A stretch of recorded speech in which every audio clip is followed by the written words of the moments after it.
신원서판이라고 하는 말이 있습니다. 이 말은 중국 그 당나라 때 나라의 그 관리를 채용하는 기준이었다고 그래요. 우리나라 조선 시대에도 사람을 판단할 때 중요한 기준이 신언서판이었다라고 합니다. 이 신언서판은 뭐냐 하면 신은 이제 얼굴과 외모와 신체를 가리키는 말이고, 언은 그 언변이라고 해서 말투나 말솜씨를 가리키는 말이죠. 선은 어떤 글씨와 글의 내용을 가리키는 말이고, 판은 세상에서 일어나는 일들의 옳고 그름을 판단할 수 있는 어떤 분별력을 말합니다. 그래서 사람을 신언서판의 기준에 따라서 살핀다고 하면 그 사람의 몸이 얼마나 건강한지를 살피고, 또 말솜씨가 얼마나 뛰어난가를 살피고, 또 글재주가 얼마나 출중한지를 살피고, 또 그 사람이 판단력이나 분별력이 얼마나 제대로 갖추어졌는지를 살핀다는 것이죠. 그래서 이런 뜻을 가지고 보면 신언서판은 오늘 우리 시대에도 사람을 평가하고 또 판단할 때 아주 중요한 기준이 된다고 할 수가 있습니다. 또 이 네 가지 가운데 중요하지 않은 것이 없죠. 자, 그런데 그 중에서 우선순위를 따진다. 그러면 뭐가 더 중요할까요? 자, 어떤 분야에서 활동하는 사람이냐에 따라서 조금씩 다를 수 있죠. 그렇지만 일반적으로 신언서판이라고 하는 말의 순서대로 뒤로 갈수록 더 중요하다라고 할 수가 있습니다. 그래서 이 사람의 외모가 뛰어난 것도 좋지만 그보다 더 중요한 것이 그 사람의 어떤 말투나 또는 말솜씨라고 할 수가 있고, 또 말투나 말솜씨보다 더 중요한 게 글로 자기의 생각을 밝히는 것이다 라고 할 수가 있습니다. 또 그런 외모나 말솜씨나 글의 능력보다 더 중요한 것은 바로 세상의 모든 일들을 판단하는 그런 분별력이라고 할 수가 있죠. 자, 그런데 실제 우리들의 현실은 어떻습니까? 뭐를 제일 중요하게 보나요? 외모를 제일 중요하게 보죠.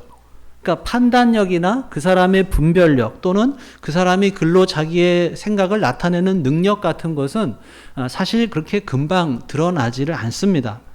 그래서 그거는 좀 소홀하게 여기고, 그 대신에 우선 당장 드러나게 되는 외모를 보고, 또 말재주도 사실 어떻게 보면은 좀 5분 정도 대화해 보면 또 말재주도 금방 드러나요. 그러다 보니까 말재주를 더 중요하게 여기고, 더 나아가서는 얼짱이니 몸짱이니 하는 말처럼 겉으로 드러나는 이 외모만 중요하게 여기는 경우가 굉장히 많다라고 하는 것이죠. 자, 그렇다면 하나님께서는 우리 인간을 무엇으로 어떻게 판단하시겠느냐라고 하는 거예요. 자, 물론 하나님께서는 세상 모든 사람들을 사랑하시고 또 세상 모든 사람이 하나님의 자녀가 되기를 원하시지만, 하나님은 또 우리 인간을 평가하기도 하셔요. 특히 한 나라의 지도자를 세우실 때는 더 엄격하고 철저하게 평가를 하시죠. 왜냐하면 그 나라의 흥망성쇠가 그 지도자 한 사람에게 달리는 경우가 많기 때문에 그래요. 실제로 이스라엘을 위해서 왕을 세우실 때도 하나님께서 아주 엄격하고 철저하게 평가를 하셨어요. 그래서 제일 먼저 세운 왕이 사울이죠. 이 성경에는 사울을 이렇게 소개를 하고 있습니다. 같은 사무엘상 9장 2절에 보면은 기스에게 아들이 있으니 그의 이름은 사울이요 준수한 소년이라. 이스라엘 자손 중에 그보다 더 준수한 자가 없고 키는 모든 백성보다 어깨 위만큼 더 컸더라. 이 말씀을 보면은 사울은 아주 외모가 멋있는 사람이었다라고 하는 거예요. 요즘 말로 하면 그야말로 이 몸짱이라고 하는 거죠. 그래서 이스라엘 백성들이 하나님께서 사울을 왕으로 택하신 것도 사울이 이렇게 아주 출중한 외모를 가졌기 때문이다라고 생각을 했습니다. 또 여러분, 사람의 외모는 보통 평생을 가죠. 그렇기 때문에 사울도 목숨이 다할 때까지 계속 왕으로 있을 줄 알았어요. 그런데 사울은 하나님께 버림을 받아요. 그 이유가 뭘까요? 사람들은 사울이 뛰어난 외모 때문에 왕이 되었다라고 생각을 했지만, 사실은 하나님께서 사울을 왕으로 세우실 때만 해도 사울은 아주 겸손한 사람이었어요. 사무엘상 9장 21절에 보면 사울이 자기가 하나님께 왕으로 선택되었다는 말을 듣고 제일 먼저 한 말이 나와요. 사무엘상 9장 21절에 보면 뭐라고 대답하냐면 사울이 대답하이르되 나는 이스라엘 지파의 가장 작은 지파 베냐민 사람이 아니니까 또 나의 가족은 베냐민 지파 모든 가족 중에 가장 미약하지 아니하니까 당신이 어찌하여 내게 이같이 말씀하시나이까. 그러니까 이 베냐민은 요셉의 동생이죠. 그래서 12아들 중에서 막내예요. 그래서 그런지 이 베냐민 지파도 이스라엘 12지파 가운데 좀 가장 작은 지파였어요. 근데 사울은 하나님께서 자기를 왕으로 세우셨다는 말씀을 듣고 뭐라고 하느냐? 자기는 이스라엘 지파 중에서 가장 작은 베냐민 지파 출신이고 또 자기 가족은 그 베냐민 지파 중에서도 가장 미약하다라고 하는 거예요. 그러니까 자기는 가장 작은 지파, 가장 약한 가족 출신이기 때문에 절대로 자기는 그 이스라엘의 왕의 역할을 감당할 수가 없다는 거예요. 그러니까 사울이 처음으로 왕이 됐을 때 이렇게 겸손한 사람이었다라고 하는 거예요. 근데 사울이 왕이 되고 나서는 전혀 다른 사람이 돼요. 겸손했던 모습도 흔적 없이 사라지고 교만이 가득하게 되어서 나중에는 하나님까지도 무시하는 사람이 되고 맙니다. 사울의 교만이 얼마나 심했던지 이 사무엘상 15장 우리가 읽은 16장 바로 앞이죠. 거기 35절을 한번 같이 읽어볼까요? 시작. 사무엘이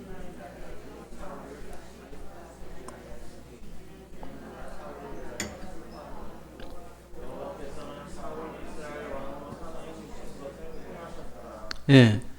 성경에서 하나님께서 후회하셨다는 말씀을 찾아보기가 좀 어려워요. 그러니까 그만큼 사울에 대한 하나님의 실망이 크셨다라고 하는 거죠. 그러면서 하나님께서 이제 이스라엘을 위해서 새로운 왕을 세우시게 되는데 그 왕이 바로 다윗이죠. 사실 다윗은 사울에 비해서 부족한 점이 많았어요. 사울은 자기 스스로 자기 가장 작은 지파, 가장 작은 집안 출신이라고 하는데 실제로는 아주 유력한 집안 출신이에요. 그에 비해서 다윗의 집안은요, 증조와 할아버지가 보아스예요. 자, 보아스가 결혼한 여인이 누군지 혹시 아시나요?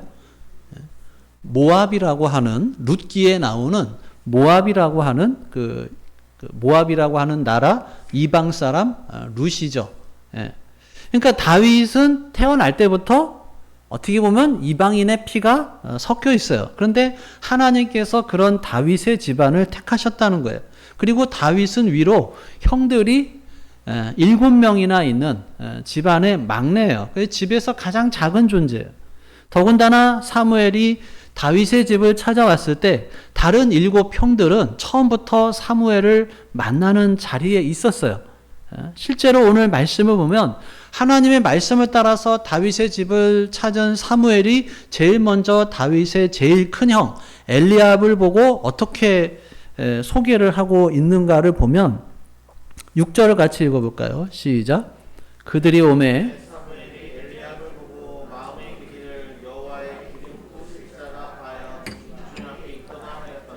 네, 사무엘은 큰 아들이죠. 이세의 큰 아들, 그러니까 다윗의 첫째 형. 엘리압이 오는 것을 보고 야, 이 사람이야말로 진짜 다음 왕이 될 만한 제목이구나 이렇게 생각을 한 거예요. 그만큼 엘리압이 용모도 뛰어나고 인물이 아주 좋았던 거예요. 근데 하나님께서 뭐라고 하시냐면 7절 같이 읽겠습니다. 시작.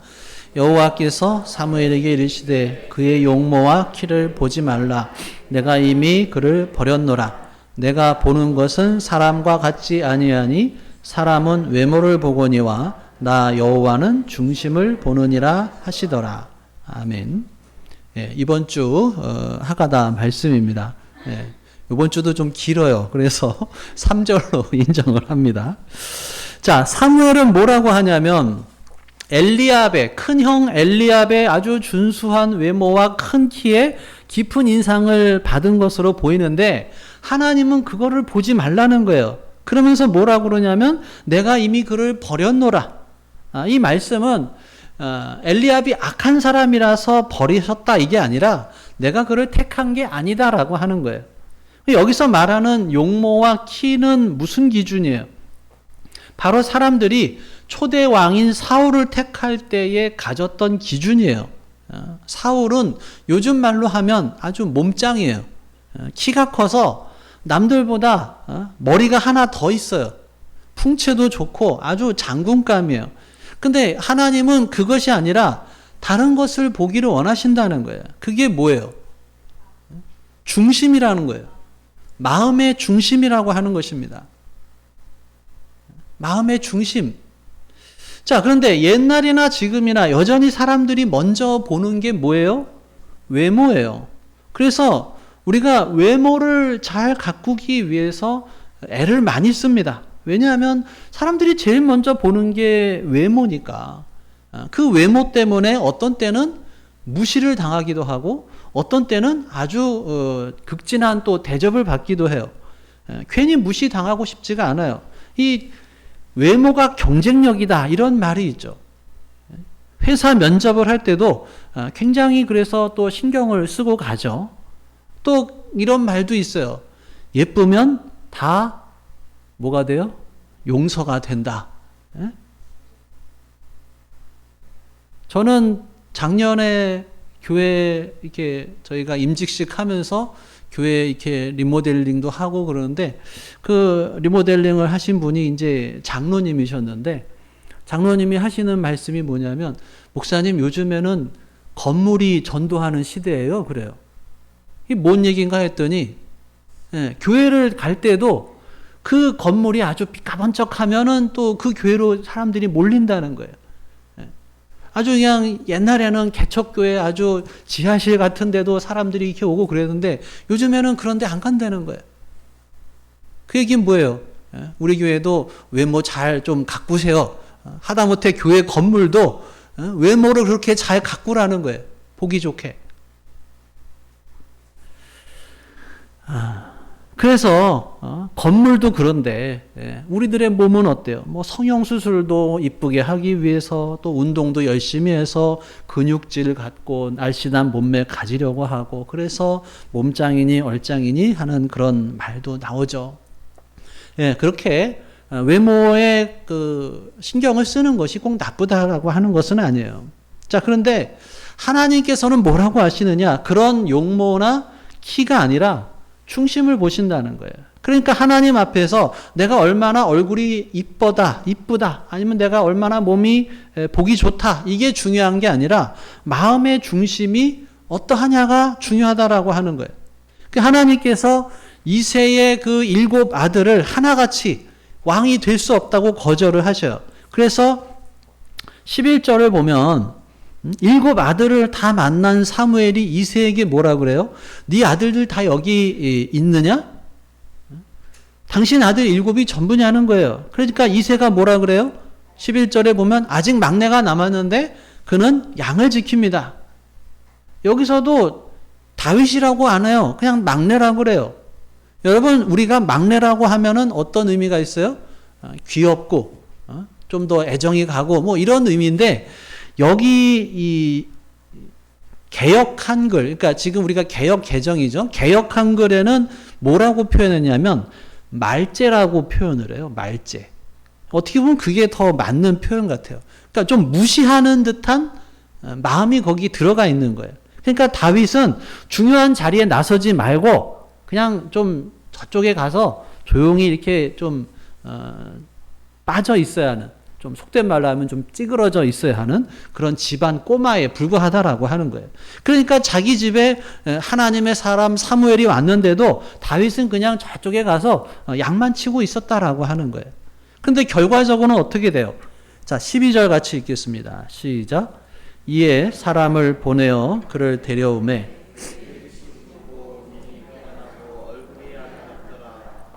여호와께서 이르시되 이가 그니 일어나 기름을 부으라 하시는지라. 하나님께서 인간의 눈에 훤칠하게 보이는 형들이 아니라 가장 볼품없어 보이는 막내 다윗을 왕으로 택하셨다라고 하는 거예요. 다윗을 왕으로 세운 것은 아버지나 형들이 아니에요. 사무엘조차도 다윗의 형들에게 제일 먼저 눈길이 갔어요. 그러니까 12절에서 보는 대로 다윗을 왕으로 세우신 분은 바로 하나님이시죠. 분명히 인간적으로 봤을 때는 다윗은 왕이 되기 어려워요. 그런데 하나님께서 이런 다윗을 새로운 왕으로 세우셨다라고 하는 것입니다. 그러면 다윗은 무엇 때문에 하나님의 마음에 드셨을까라고 하는 거예요. 무엇 때문에 그 다윗의 중심을 하나님께서 기쁘게 보셨느냐라고 하는 거예요. 사람은 우리가 영어로 person이라고 하는데 이 단어는 라틴어로 이제 페르조나라고 하는 말에서 유래가 됩니다. 이 가면이라고 하는 뜻이죠. 그래서 사람은 누구나 다 가면을 써요. 나는 뭔가 가지고 있는 사람이다. 나는 돈이 많은 사람이다. 나는 권력을 휘두르는 사람이다. 나는 지식이 많은 사람이다. 이런 겉모습의 가면을 쓴다는 거예요. 이런 또 멋진 옷으로 때로는 뭐 화장품과 향수로 가면을 쓰고 사람들 앞에 서요. 그런데 조금만 우리들의 속을 들여다보면 어두운 모습들, 탐욕의 모습들, 나도 알 수 없는 참 일그러진 모습들이 있다라고 하는 거예요. 때때로 우리가 생존을 위해서 가면을 쓰지만 얼마나 잘못된 것으로 우리들의 마음이 채워져 있는지를 내가 알아요. 예수님께서도 인간의 마음에 얼마나 못된 것들이 있고 그대로 내버려 두면 인간을 어떻게 파괴하는지를 보여주시죠. 마가복음 7장에 보면 예수님께서 뭐라고 그러시냐면 사람의 마음에서 나오는 것은 악한 생각, 곧 음란과 도둑질과 살인과 간음과 탐욕과 악독과 속임과 음탕과 질투와 비방과 교만과 우매함이니 이 모든 악한 것이 다 속에서 나와서 사람을 더럽게 하느니라. 사람의 속에서 나온 것이 하나님 없는 인간, 하나님을 사랑하지 않는 인간, 인간의 욕심대로 사는 인간의 모습이다라고 하는 거예요. 뭐가요? 사람의 속에서 나오는 것들이 그런 것들이라는 거예요. 근데 다윗은 그 내면의 아름다움이 외면으로 나타난 사람이었다라고 하는 거예요.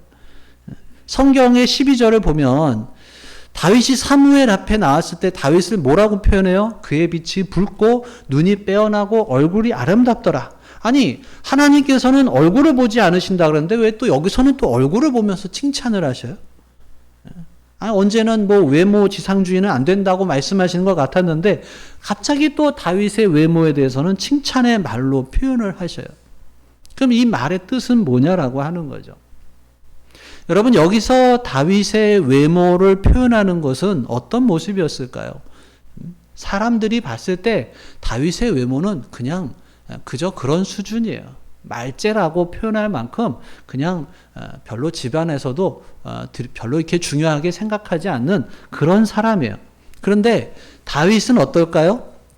다윗이 혼자서 양을 칠 때 믿을 수 있는 것은 오직 한 가지예요. 부모님도 아니고 형제도 아니고 오직 여호와 하나님이었다라고 하는 거예요. 성경을 보면 나중에도 우리가 살펴보겠지만 다윗은 골리앗 앞에 섰을 때 하나님을 증거하면서 하나님에 대한 사랑을 고백합니다. 마음속에 가지고 있었던 내면의 생각들, 가치관, 삶의 모든 것은 오직 한 가지였다라고 하는 거죠. 물론 다윗도 하나님 앞에서 무너지는 실수도 하고 실패도 했어요. 그럼에도 불구하고 하나님은 다윗을 이쁘게 보십니다. 그의 내면의 세계가 소중했던 것이죠. 하나님 사랑합니다. 하나님이 내 인생의 그 어떤 것보다도 우선입니다. 하나님 말씀에 순종하겠습니다. 하나님의 이름이 높아지는 것이 소원입니다. 그래서 골리앗이 이스라엘을 조롱하고 하나님의 이름을 모욕할 때도 그의 마음속에 용기가 생기는 거예요. 하나님의 이름이 모욕당하고 조롱당했을 때 어린 다윗이 앞으로 나아가게 됩니다. 하나님께서는 이런 다윗의 모습을 귀하게 여기시는 거예요. 하나님을 사랑하는 모습, 하나님이 내 인생의 가장 소중한 분인 것을 고백하는 그 모습을 보시고 하나님께서 다윗을 세우셨다라고 하는 것입니다. 그런 다윗의 모습이 그의 얼굴빛이 붉고 눈이 초롱초롱하고 아름다운 모습으로 나오는 것이죠. 그러니까 외모 자체가 아니라 내면에서부터 나오는 하나님에 대한 사랑이 그의 외적인 모습으로 나타난다라고 하는 거예요. 사랑하는 여러분, 우리들의 중심이 하나님을 사랑할 때 아름다운 사람이 될 수가 있다라고 하는 것입니다. 어떤 사람이 아름다워요? 진정한 아름다움은 내면의 품격과 사랑과 또 내면의 기쁨과 평안이 겉으로 겉을 통해서 나타날 때예요. 그런 사람이 정말 아름답고 멋있는 사람이다라고 하는 것입니다. 마음에 하나님이 주시는 기쁨이 넘치고 하나님이 나를 사랑하는 은혜와 감사로 인생을 사는 사람의 얼굴은 빛난다는 거예요. 그런 사람의 얼굴 표정에는 감사와 기쁨의 모습이 들어있는 것입니다. 우리가 이렇게 주님 앞에 나와서 예배 드리는 이유가 뭐예요? 하나님께서 우리의 외모를 보시지 않고 중심을 보십니다. 하나님 앞에 부끄러운 나, 또 추한 나, 연약한 나, 욕심이 가득한 나, 다 주님 앞에 내려놓는 거예요. 사람들은 나를 잘 모르지만, 내 속을 잘 모르지만 하나님께서는 나를 아셔요. 내 죄를 용서해 주셔서 내 마음에 기쁨을 주시고 그래서 세상이 주지 못하는 평안을 허락해 주십니다. 그럴 때 우리가 슬픔 가운데 나왔지만 기쁨으로 나갈 수가 있고 근심과 걱정 가운데 나왔지만 하나님 주신 약속을 품고 평안 가운데 세상을 향해서 나아갈 수가 있는 거예요. 하나님을 하나님 되게 하고 하나님이 나를 얼마나 사랑하시는가를 깨닫고 예배 드릴 때 얼굴의 표정도 바뀌게 되는 것입니다. 사랑하는 여러분, 아침에 일어나서 거울 보시죠. 근심과 걱정으로 오기와 교만으로 얼굴이 일그러져 있는 것은 아닌지 하나님이 주신 우리 내면의 세계, 다른 것에 시간과 돈을 투자하는 것 조금 줄이고 하나님 앞에 기도하며 말씀을 읽고 또 사랑을 고백하는 것에 우리의 시간을 드리고 또 가치관이 변할 때 생각도 바뀌고 또 생각이 바뀌면 얼굴도 바뀌게 된다라고 하는 것입니다. 하나님은 지금도 우리의 중심을 보시면서 우리가 하나님의 사랑을 받고 또 하나님을 사랑하며 또 나의 중심이 하나님으로 가득하길 바라신다라고 하는 것입니다. 이것을 기억하고 우리가 우리들의 마음을 열고 하나님의 사랑을 받고 또 사랑하며 나의 마음이 중심이 하나님께로 향하는 우리 모두가 될 수 있기를 주님의 이름으로 축원합니다. 기도하겠습니다. 오늘 주신 말씀 생각하며 함께 기도합니다. 나에게 주신 말씀이 무엇인지, 또 내가 붙잡아야 할 말씀이 무엇인지, 또 내가 순종해야 할 말씀이 무엇인지, 지금 나의 마음은 무엇으로 가득 차 있는지 다시 한번 우리 마음속에 계시는 성령 하나님의 음성에 귀를 기울여 보겠습니다.